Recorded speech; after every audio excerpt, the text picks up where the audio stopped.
Hello and welcome everyone to today's Dive-In webinar presented by WTW.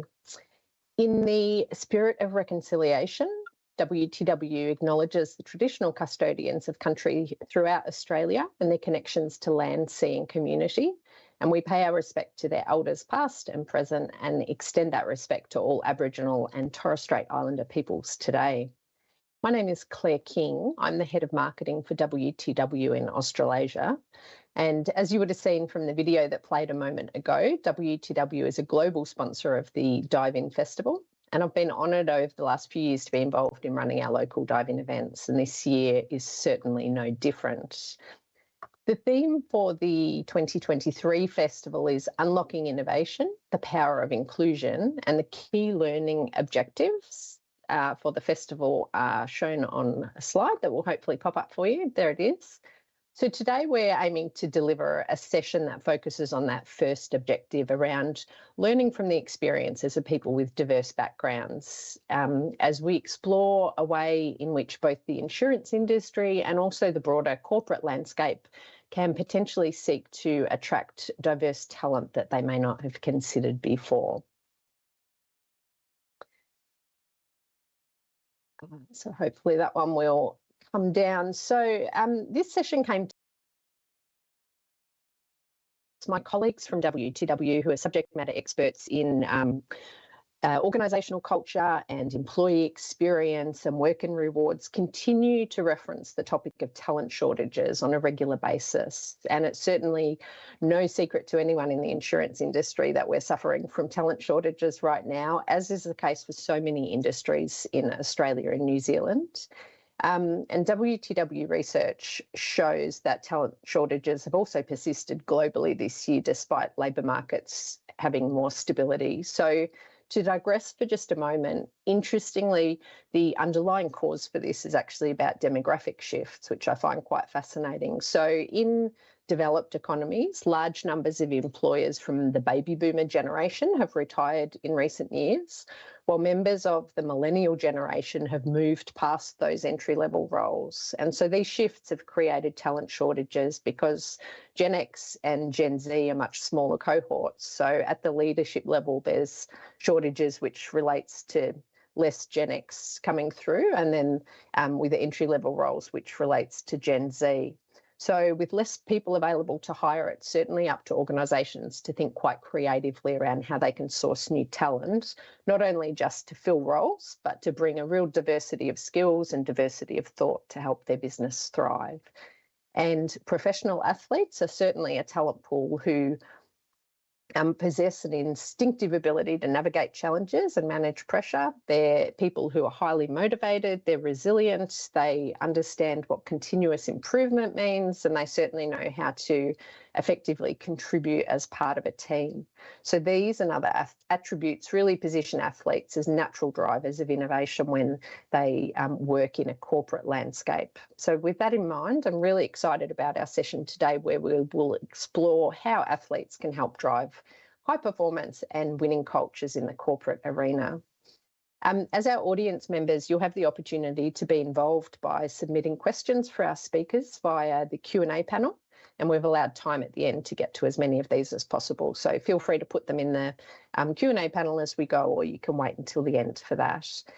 I'm now very excited to introduce our speakers. Alex Opicic is the founder and CEO of Athlete to Business, a recruitment agency that actually specialises in placing former professional athletes into business. Alex has 10 years experience as a successful business development manager across media, tech and HR. And he founded Athlete to Business in 2020 during the global pandemic, and he grew it to become a highly successful business in its first 12 months. It's now gained traction globally, and Alex has been recognised by CEO Magazine as a successful business leader when he was shortlisted for their 2022 awards. And I read in your bio, Alex, that you have a wife and 2 young daughters that you love taking to their own sporting endeavours, including ballet, swimming, tennis and gymnastics. So it sounds like you're a very busy man, and we're really grateful that you're able to join us today. So welcome. Thanks for having me on. I certainly have my hands full with my 2 little daughters with sport, but no, really excited to be on today. So thank you. Thank you. The next speaker I'd like to introduce is my colleague Sam Menegola. So as some of you may know, Sam recently played his final game of AFL football with the Geelong Football Club, but a less widely known fact is that outside of his successful AFL career, Sam has also been preparing for his life after football. He's been a really valuable member of the WTW team since 2006, learning his craft as an insurance broker in the role of account executive. And he's been exposed to a wide range of opportunities around the WTW business, with a major highlight being the opportunity to travel to Bangkok in last year, where he spoke at a corporate risk and broking leaders conference and shared some of his key learnings from being involved in a high performance sport and how they relate to business. So I'm sure he'll share some of those today with us as well. Outside of work, Sam is a cycling enthusiast and is now also looking forward to spending more time with his own young family. So welcome, Sam. Thanks for having me, Claire. Really excited to be on and hopefully able to share some perspectives that people find some value in. But like Alex, certainly very busy chasing a couple of kids around, and if I manage to get a ride in here and there, then I'm a happy person. Awesome. Well, thank you. All right. So if you will pardon the pun, let's dive right into the questions. So Alex, I'd like to start with you if I can. Could you tell us a little bit about yourself and your background and how that led you to establish Athlete to Business? Yeah, for sure. So basically establishing Athlete to Business was on the back of my own story. So the two really tied together well. So in my previous life, I was a professional basketball player. I played college basketball in the US and also played in Europe professionally for a few years, and ended up playing in Australia in the NBL 1, the back end of my career. But all I ever wanted to do as a young kid was play basketball and make the NBA. That was my dream. Unfortunately, never made the NBA, but ended up, as I said, playing in Europe. But yeah, basketball was all I ever known and really all I ever wanted to do. So it was a massive focus area of my life. When I turned 18, I was lucky enough to get a scholarship in college in the US to play Division I basketball over there. I played against the likes of like Stephen Curry, which is obviously top 5 greatest of all time now, probably in the NBA. But I had a really good career in college in the US. It was an amazing experience. At the same time, I studied a communication degree there as well. After 4 years in the US, I was lucky to get a professional gig playing basketball in Greece. So I spent some time in Greece, played in Macedonia, Croatia, and Cyprus. And I had a few knee injuries in Croatia, which kind of halted my career, really. Ended up coming back to Australia to rehab my knees, and really my career finished up here. I just wasn't able to bounce back after 3 knee surgeries, unfortunately. I really struggled with what's next in life. I was about 25 years old, and I really had no idea what to do after basketball. And struggled for a good period of about 2 years, and eventually I landed on my feet as a business development manager in the media world, which I did for a while, and kind of found my, I want to call it comfort zone within sales, because of the competitive nature from sport. Tends to be very similar in business development, account management type of roles, as I'm sure Sam would know in his role now. And I really enjoyed it. And just along my journey as a business development manager, I noticed a lot of other athletes who really struggle with that transition like I did. But I noticed a lot of athletes, once they figure out how to utilize their high performing habits from sport into the business world, they're very successful in business. And that's how Athlete to Business was born. I started this business to bridge that gap, essentially help athletes transition into the corporate world better than I did, but at the same time raise awareness to the corporate sector. Hey, there's this whole cohort of talent that you might not be looking at that can bring so much value to your business. So yeah, that's essentially how Athlete to Business was born, and a bit about my story. Fantastic. Thank you. And what sort of companies do you see or do you work with in hiring professional athletes? Is there a particular mindset or kind of a culture that seems to be prevalent in companies that do? Yeah, there is. It's typically companies that have really good onboarding, training, and development structure, and companies who value mindset, high performance mindset over prior skills or experiences. So it's great if you want to hire an athlete. You know, athletes come with a lot of competitive nature. They're driven, they're resilient, great team players. They're ready to run through a brick wall for success. Again, in the corporate sector, but you can't just bring an athlete on and say, "Great, you got this amazing mindset. You know, here you go do it. Do what? I need to learn. I need to know what I'm doing next." So, you know, athletes have the mentality of show me what to do and I'll do it, but you need to show them what to do. So I partner with businesses who really value that elite athlete mindset and have a really good internal structure of onboarding and training potential high performers and understand how to get that potential out of them. I love that analogy of running through a brick wall to succeed. That's great. Yeah. I've not heard that before. And so you've just mentioned a couple of them, like the resilience or the high performance mindset, but what other sorts of skills do professional athletes have within themselves that they can actually bring and apply to a business environment? And are there particular industries that makes them particularly suited to? I think it's an array of industries, but one of the biggest skill sets I've noticed, and especially in today's corporate landscape, I'm sure you guys would attest to this, but things change so fast. Technology evolves so fast. I mean, I've been running my business for 4 years now. 2020 was one thing, 2021 was different, 2022 was different, and 2023 was different. It's like, all right, whoa, let's adjust, let's go. I find athletes are really good at adapting to change quickly, and I think it comes from. I mean, Sam would attest to this in footy. To give you a basketball example, you might have a strategy before a particular game, a really important game, right? The game, first 5 minutes, the game starts. You got that strategy. Coach notices something, and like, whoa, okay, we got to change our strategy now. Let's call a timeout. It's not working. Let's call a timeout. Timeout.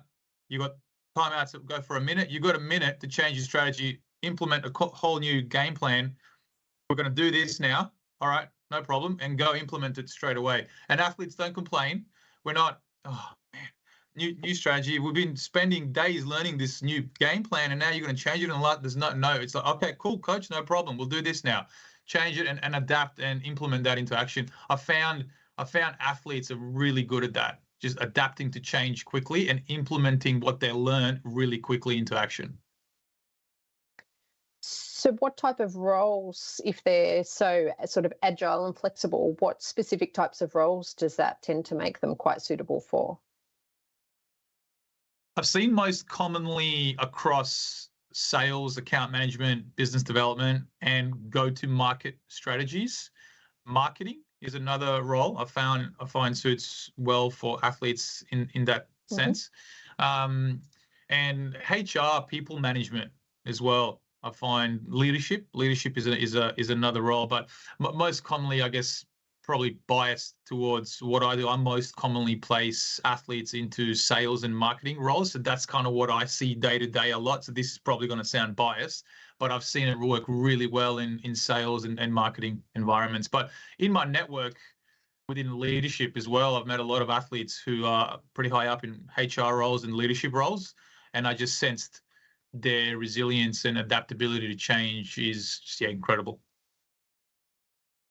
It's interesting, the element of applicability for marketing roles. I'll have to keep that in mind next time we're recruiting a marketing position. I'd not thought of that. So, but certainly in marketing, we have to be very agile and flexible. So that makes sense. What sort of a mindset do you feel an athlete needs going into a corporate or a business environment? What are the differences that they need to be really mentally prepared for? Okay, the biggest one, and I have these conversations with athletes quite often, is to not focus on passion so much and focus on learning and upskilling as a priority. What I mean by that is, as athletes, we've been playing our sport. Most of us, like if you're a professional athlete, you probably started when you were like 10. I don't know how old you were, Sam, when you started playing footy, but I started basketball when I was about 10, and it's all I ever did. I love it. Like I wake up in the morning and I love what I do.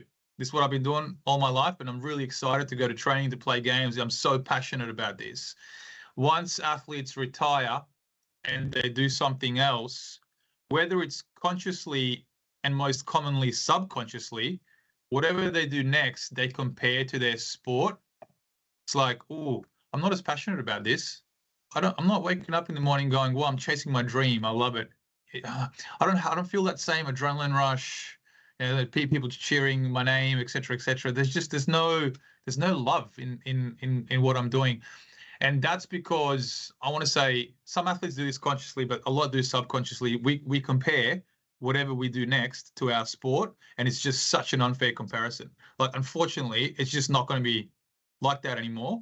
And my advice to a lot of athletes, just much like myself, is focus on upskilling and learning as a priority. Get really good at whatever you do next, and you'll find that your passion will find you eventually.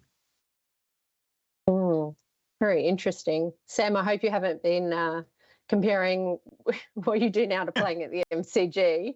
I might move over to you now, actually, Sam. If you could, I guess, start by telling the audience a little bit more about yourself and perhaps particularly sort of the background in terms of your on-field career as a starting point.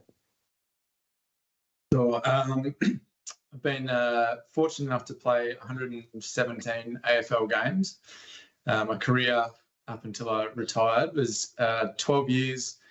I spent time at 3 different clubs. I was originally drafted to the Hawthorn Football Club that some will be familiar with.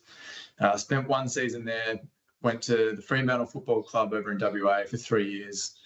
At the end of that initial 4-year block, I was delisted, or, not offered another contract is the nice way to say it. During that time, went and played for a club called Subiaco in the 2nd tier competition. So a little bit of a step back from the AFL where I was. At the end of that season, I was able to get drafted again or get back into the AFL by signing with Geelong. So through my time at Geelong, really fortunate that we were a strong club. So played in a lot of finals, a lot of big games, which is an amazing experience. Faced a lot of challenges through my career. I spent probably over half of my career in rehab or, recovering from injury. So some similarity to Alex's story there, quite a few surgeries. And in the end, that was what probably caught up with me. But I think to summarise my career, it was one that was certainly born out of passion. To answer your question, Alex, started in the sort of junior programs when I was about 5 years old. Was completely obsessed with it, always wanted to play AFL football. I think, to summarise my career, I was probably not necessarily the most talented player and had to sort of work out ways that I could bridge the talent gap between myself and the guys that had been there longer and drafted higher and, more talented players, I guess, which was hard at the beginning, but probably drove some really great lessons that I'm hoping will sort of translate to my next career. Thank you. And then what about off the field? You've had some different forays into business along the way. So where did that start and where are you now? Yeah, I think the extension of understanding that I wasn't the most talented player in the system and the fact that I had so many injuries, particularly early in my career, it was always front of mind that I was going to have to develop something outside. I didn't know if football was going to finish really quickly, and for a while it had.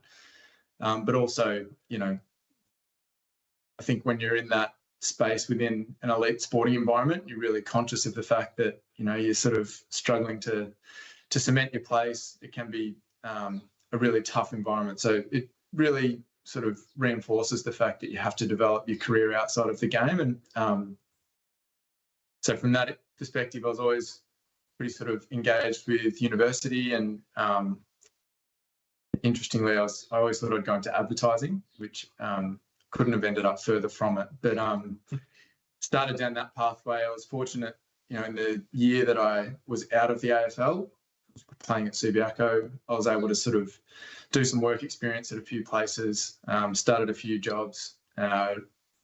Really didn't enjoy many of them, but every time I did something new, I sort of learnt something about myself and something about what I wanted out of my career.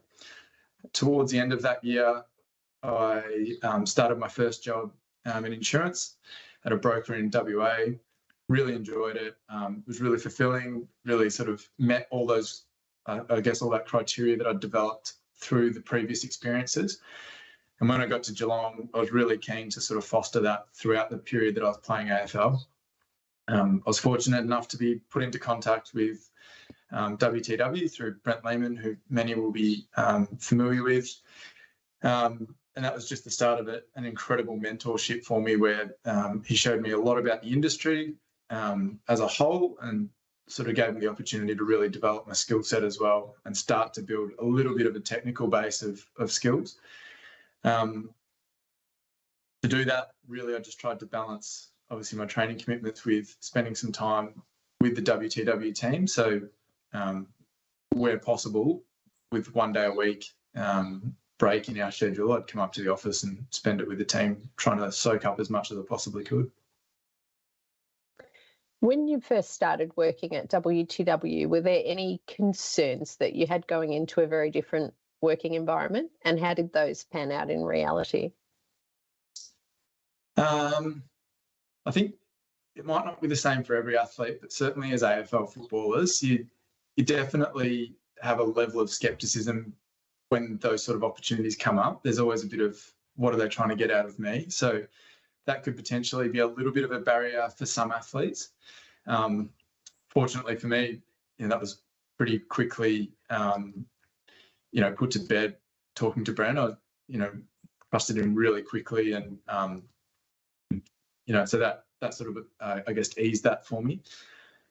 I think not so much a concern, but the challenges were that you're stepping into a really foreign environment where you've got limited sort of capability and limited familiarity with the environment as well. So I guess the biggest challenge was to keep fronting up and keep turning up to the office, keep putting yourself in those uncomfortable positions to learn and to stay sort of committed to it.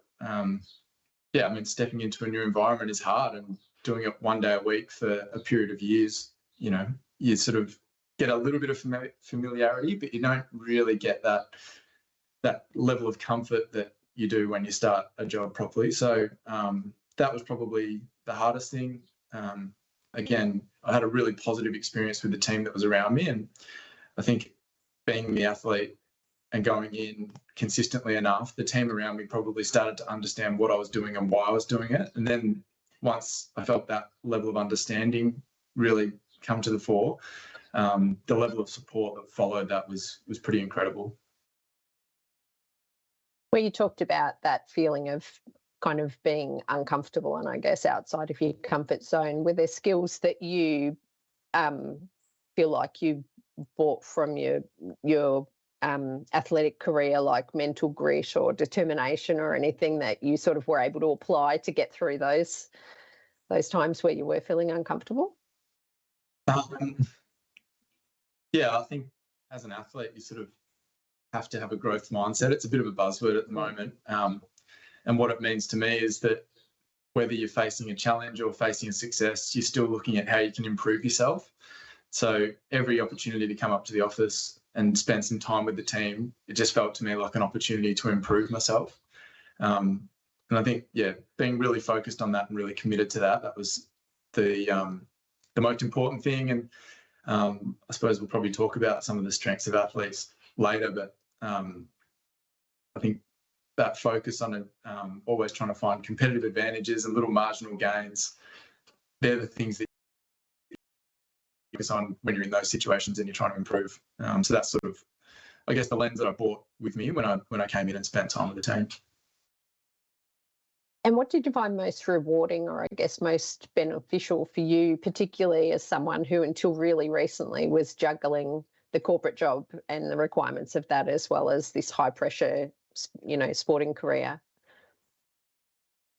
I mean, interestingly, I think that sometimes life gets in the way, but the times that I was able to spend good blocks of time and able to spend really meaningful time with the team, that was probably, realise some performance benefits on field.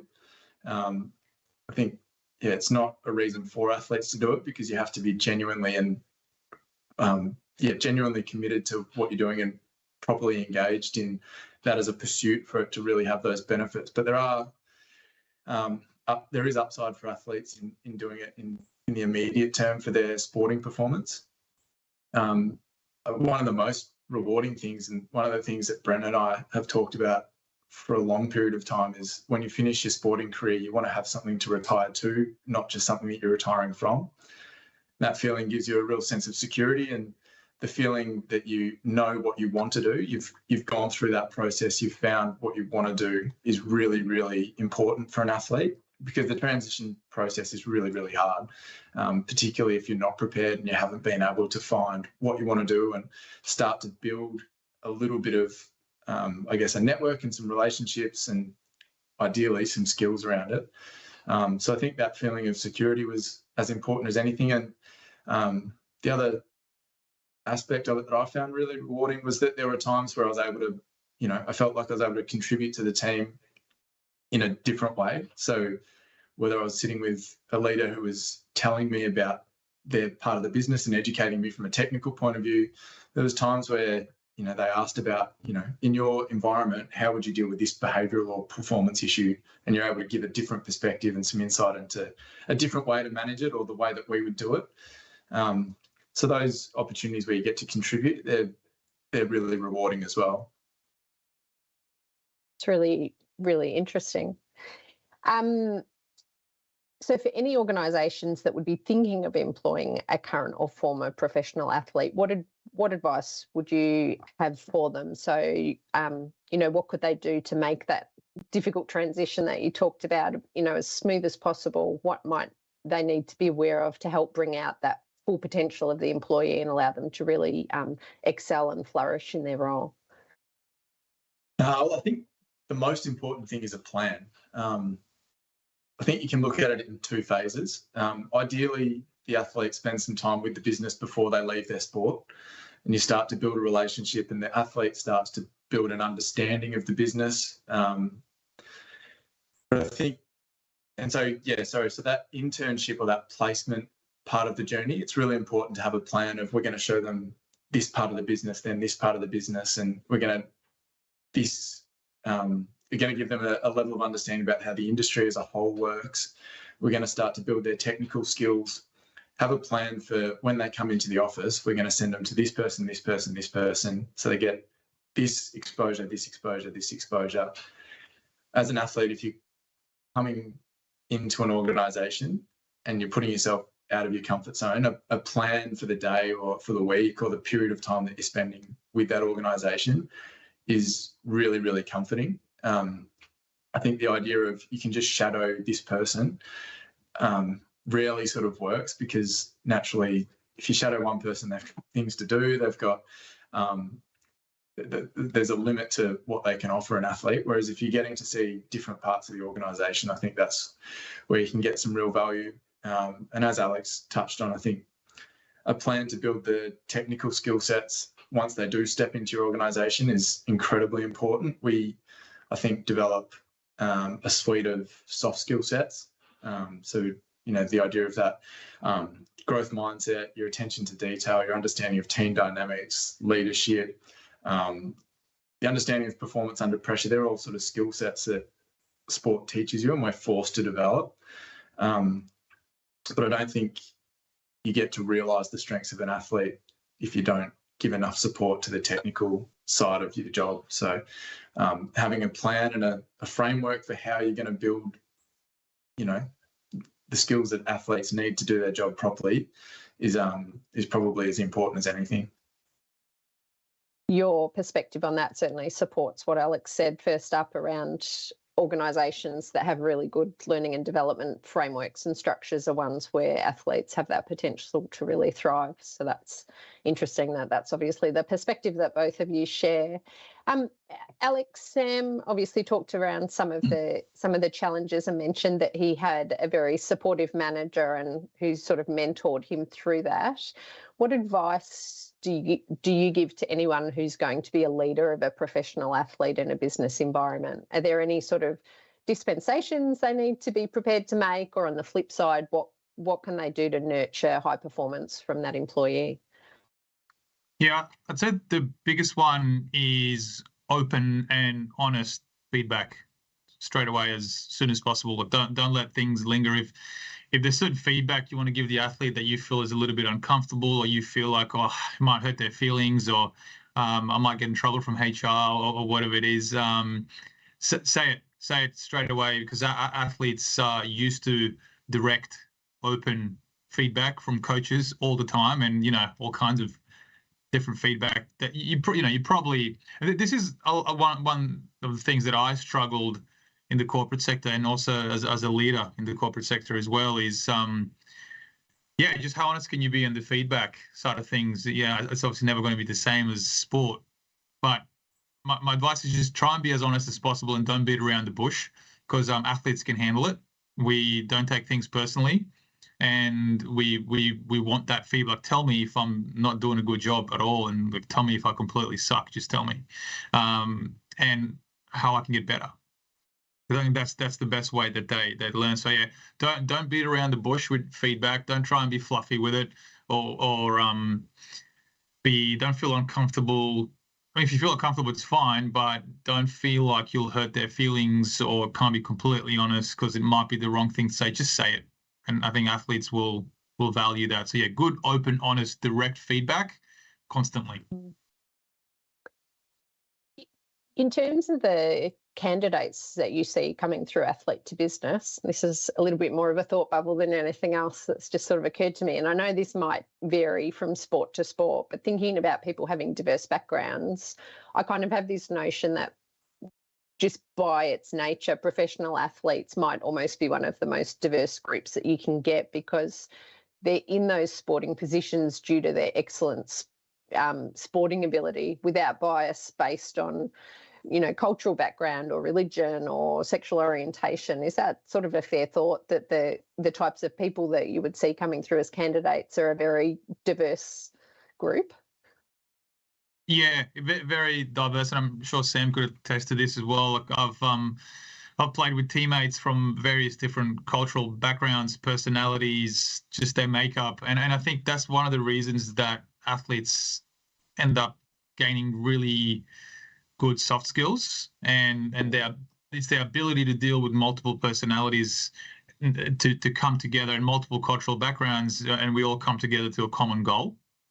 I think that's one of the main reasons that athletes develop such great, maybe communication skills, EQ as well, and ability to work in a team. But yeah, certainly in basketball, we've multiple cultural backgrounds. I mean, it's a global game as well, right? But yeah, I think it's, most teams I've played on, there's multiple different cultural backgrounds. Staying on the topic of diversity, it's obviously fairly common knowledge that female athletes on the whole earn less, because women's professional sport doesn't receive the same level of compensation for broadcasting or sponsorship rights as men's. So it's why you see the lower prize money paid or lower value contracts in women's sport versus men's. Although hopefully the amazing hype around the Matildas World Cup might help shift the dial on that in Australia. But for now, what differences, Alex, does that make for female athletes that you deal with at Athlete to Business? So, for example, do you see female athletes more likely to be looking to work in a corporate environment while at the same time as having that sporting career and trying to juggle both at the same time from a financial perspective?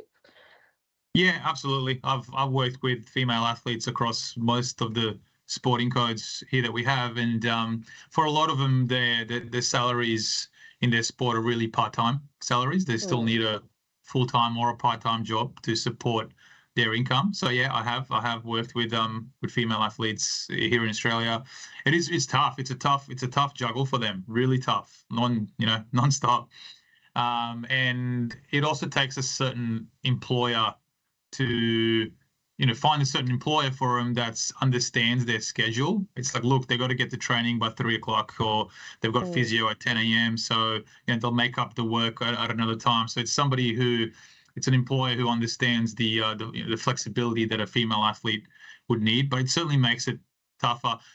On the flip side, I find, and I'm generalizing here, but I find when it comes to the transition phase, next phase of their career in the corporate world, I find female athletes tend to, on average, and I'm generalizing here, tend to transition easier than male athletes, because for a lot of female athletes, that wasn't their full-time job sport. It wasn't all they did. Right. Whereas for a lot of male athletes, it's a full-time job. It's a full-on, it's more than a full-time job. I'm sure saying it's a full commitment, and they're less likely to do other things. Whereas, female athletes are already getting that experience in the corporate world whilst they're still playing their sport. Yeah, interesting. It's interesting because on the one hand, there's always discussions around women in leadership, and that's something that's lacking in many organisations. And then we're talking about, a pool of female professional athletes who potentially intrinsically have strong leadership abilities. So it kind of almost sounds like a bit of an easy win or a match made in heaven in some respects. So something for organisations to think about, I think. I will just stop for a moment and let everybody know that we're heading towards the Q&A component of the session. So please do feel free to put any questions in the Q&A panel, and we will get to those shortly. And if you wanted to say who the question was for, we can make sure it's directed to the right person. Alex, a final question for you before we go to Q&A. Thinking about innovation and diversity of thought and that ability of athletes to contribute to a winning culture, are there any particular case studies you can think of that really demonstrates the benefit that a professional athlete has been able to bring to a business, without naming names or companies, of course? Yeah, there's quite a few. I mean, the business has been around for 4 years now, and there's multiple stories of successes and businesses that have found tremendous value from hiring athletes. But there's one in particular that stands out. About 1.5 years ago, I placed a retired NRL player into a corporate role, and probably about 6 months into his role, the director of the business called me up and said, hey, Alex, just wanted to have a quick chat. And I was like, oh, no, here we go. 6 months in. This is a probation stage. I'm nervous. But he's like, just want to have a quick chat. Look, the guy you've got for us, just want to say, is absolutely amazing. The one thing I've noticed is he's been an absolute culture value add. He's got this intensity and high performance mindset, but also this kind of sports locker room culture about him, where he brings everybody in around him and has positive banter, but at the same time, he's so intense and this high performer that everybody else around him has become a high performer as well, because they're watching him. Like, whoa, okay, let's lift our game. And he just brought the team together a little bit more, and everybody else has just lifted their intensity. So just want to say, not only has been great performer himself, he's created a culture value add and just lifted the high performance of everyone else around him. It's feedback I often get, but there was that one particular, the client called me up proactively to tell me that. So yeah, that was a great success story. That's a fantastic one. Thank you for sharing that. Just goes to show as you said, the potential value that is there.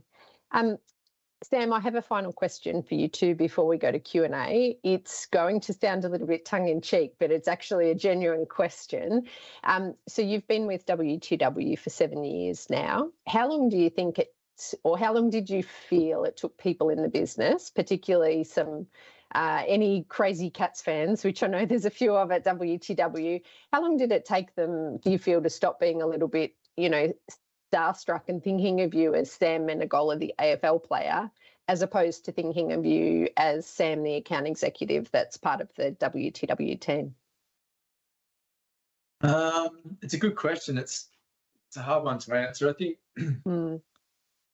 shorter than you think. I think if you come in a few times and you've spent, a few separate occasions with people, I think they start to realise this guy's really committed to building something here and to developing himself, and that's when I think the real investment from people comes in you. And to be honest, as an athlete, like if there's a bit of that at the start and it's a bit of an icebreaker and it helps build a relationship with someone in the business, I don't think it's the worst thing in the world, clearly up until a point. But I've got to say that I think the role that the mentor that you have within the business plays is really important, because, you know, in my experience, Brent would often send out an email to the people that I was going to spend time with and say, you know, this is who's coming in, this is why, this is his background, and like really give them some background and some context to what I was doing. And I think that sort of accelerates that process of familiarity between people and the athlete. So, yeah, I don't think you can underestimate the role of the mentor in facilitating how successful something like this can be.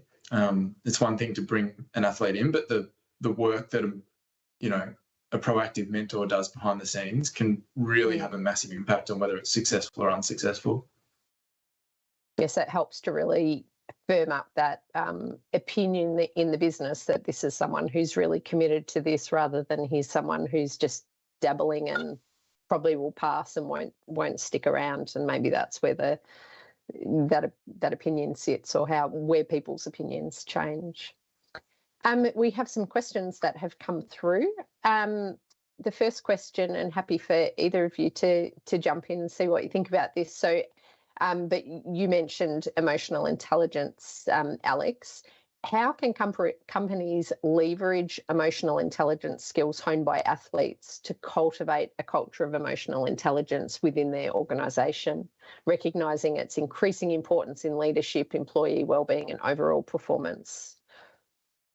That's a really good question. Really good question. $1 million question. Yeah, I mean, this is going to sound very biased here, but the first thing I'd say is hire an athlete, then you know, and learn and get that emotional intelligence, see it live in action. But how you can cultivate it is,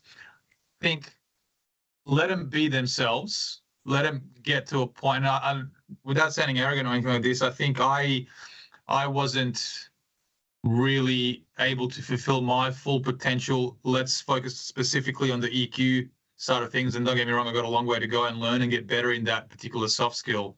But it wasn't until I felt comfortable with the technical side of things of what I was doing that I was really able to be myself. So I think if you're going to bring an athlete in and you want to get the best out of the EQ that they have, you need to first make them confident, make them feel confident by teaching them.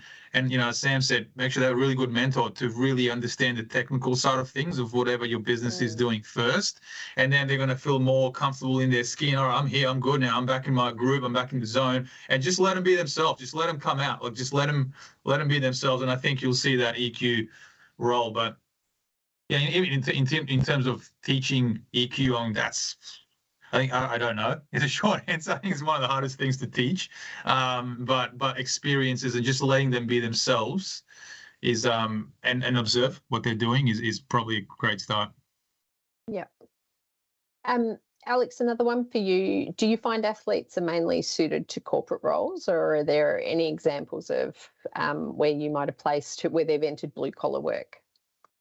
I only focus on white collar and corporate roles. Right. So short answer is I wouldn't know, but I do have a lot of friends who are former athletes doing really well in blue collar work as well. A lot of them start off as builders, and I've seen some eventually go and start their own small construction businesses as well and are really successful. So yeah, I've seen stories of athletes be really successful in the blue collar space, but I don't specifically focus on the blue collar space yet. Okay. Hopefully one day. You mentioned how to quickly pivot or reset after a sporting timeout. So what advice would you give to corporate organisations that are less nimble, which is particularly big ones, speaking from experience, so on how to be more flexible, I guess, or to give that flexibility when it's not the nature of the organisation? I guess, you know, the larger the organization, it makes it tougher. But if you focus specifically on teams, small teams within the organization, I'd say patience. Patience is in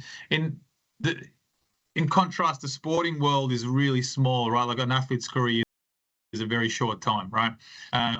a 1 minute timeout is a very short time. So obviously, in the corporate world, it's not going to be like that. It's not going to be, hey, we've got this 1 minute to talk about this new strategy that we're going to do and go implement it straight away. Like, you'll have more time. You'll have more time, but still, you need to implement new strategies quickly. So my advice in that is to be patient.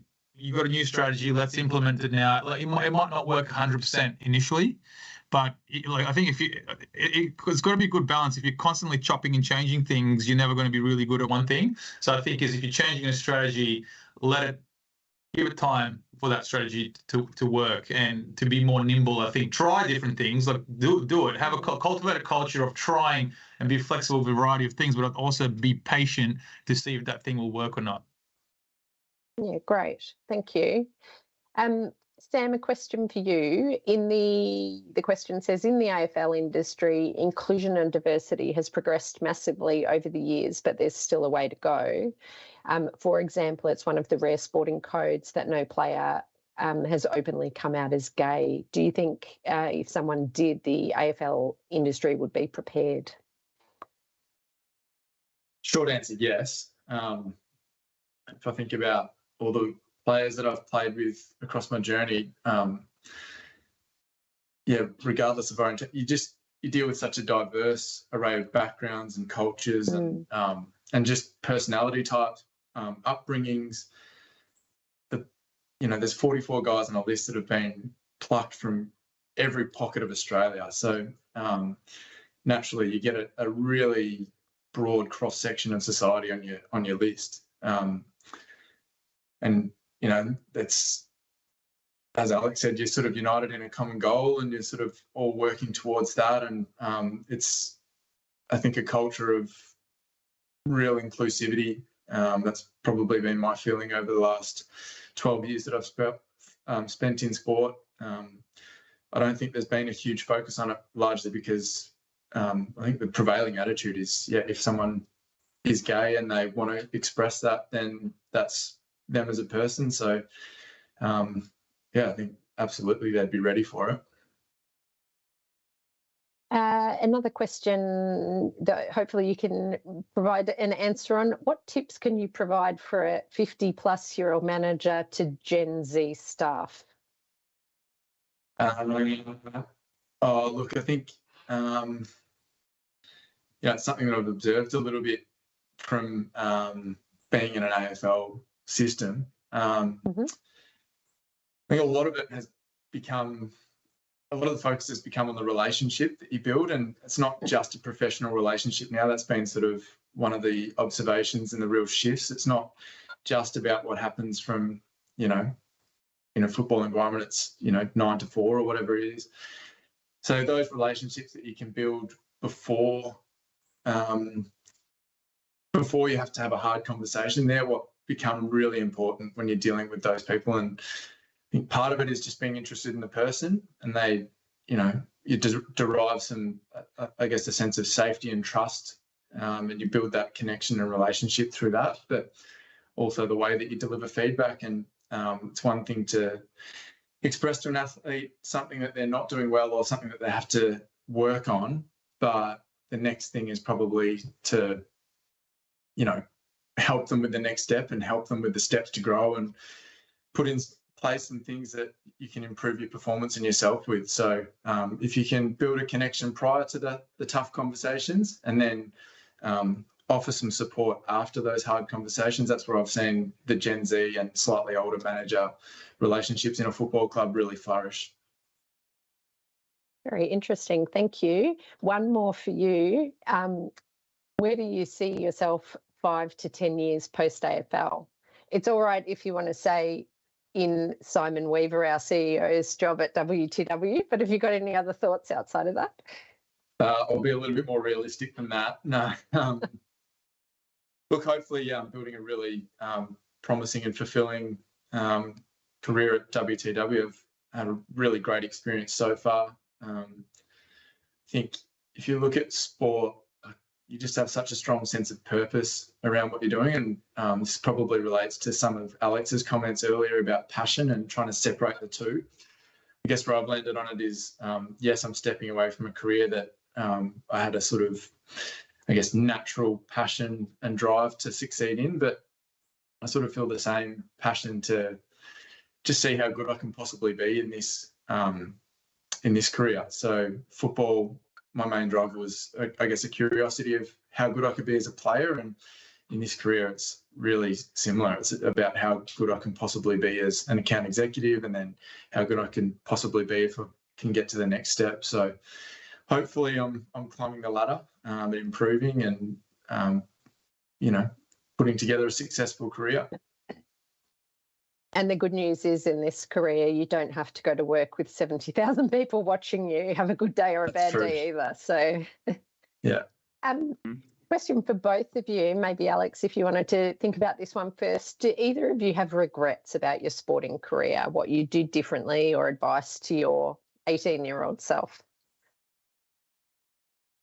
No, I have no regrets. I had a good, really amazing time. I gave it all I have. Probably the only regret I have is slightly, not particularly in sport, but when I went to university, because I played college basketball in the US, you got a scholarship to play and you can really study anything you want. The only regret I have there is for not getting a technical degree, a more technical degree. And I mean, everybody's different, right? But a lot of advice I give to young athletes who want to go to university is just try and get a technical degree that would specialize in something, and maybe avoid vague degrees. And again, people might disagree with me here, but as an example, I studied communication studies, which is fine. Like I learned a lot, but I kind of wish I did maybe psychology or physiotherapy, engineering, something a little more technical and specific, where you can know a certain area a lot more. It's not a huge regret, but it's the only thing I would have done differently in university. But in terms of sport, no, absolutely not. I loved every minute of it. What about you, Sam? Not so much regrets. I think as you go and learn things, there's things that you'd love to go and do again differently. And yeah, I think from a sporting perspective, I think my overall attitude towards the game was I want to leave with no regrets. I want to know that I've got to the end of my career having done everything I possibly could to have extracted everything out of myself that I could. So I feel like I've stayed really committed to that throughout my career. So that helps with not having regrets about sport. But there's definitely times where you just think, I'd love to go back and do this a little bit differently. Similar to Alex, I'd probably study a little bit different and probably work that into my routine a little bit more. I think some of the resources around self-development, some of the podcasts that are out there, some of the sort of books that have been published in the last 5 or so years, you think, I'd love to have read that at the start of my career. So not so much regrets, but you certainly learn and look back at that period of time and think, if I had it again, I would do some things differently with what I know now. Gee, I don't know why you weren't able to find the time to fit those things in, Sam. Pretty busy with a lot of balls in the air. Alex, someone has asked what other backgrounds might bring similar skill sets that employers value. So, for example, someone from a performing arts background going into a corporate environment. Would you see that there would be other areas like that would bring similar skill sets to athletes? Yeah, I've actually I worked with some like actors as well. Mm-hmm. Again, this is more specific towards sales. I find actors do well in sales. Their ability to morph themselves and match the personality of the person that they're speaking to build a relationship quicker. But Army vets, Navy, Air Force, people in the that armed forces background, I find have that cultivate similar attitude of high performance and discipline. They're very disciplined. I find they do well in the corporate sector as well. So yeah, those are some similar ones to athletes I could think of. There's a lot of similarities as well between the challenges that people from a Army, Navy, whatever those kind of backgrounds have transitioning to civilian life as well, in a similar way that some athletes struggle with their transition into a corporate environment. So, yeah, Very definitely similar. a lot of similarities there. Sam, as a high achiever, do you struggle with work-life balance, especially that transition from the sporting environment?